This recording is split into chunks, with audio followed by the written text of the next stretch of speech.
আমরা আরও বাসা থেকে র্যাপিং করে আনছিলাম, এই র্যাপিং চলবে না, আবার নতুন করে র্যাপিং করতে হবে। দেখেন নতুন আইন করছে সৌদি আরবে, এই র্যাপিং শিখতে হইতেছে আবার।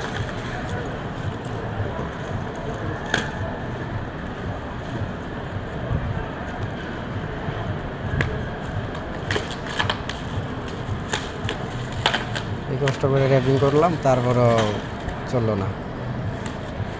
কি র্যাপিং করছি, কবে? ভাই চলে যাবে আজকে দেশে।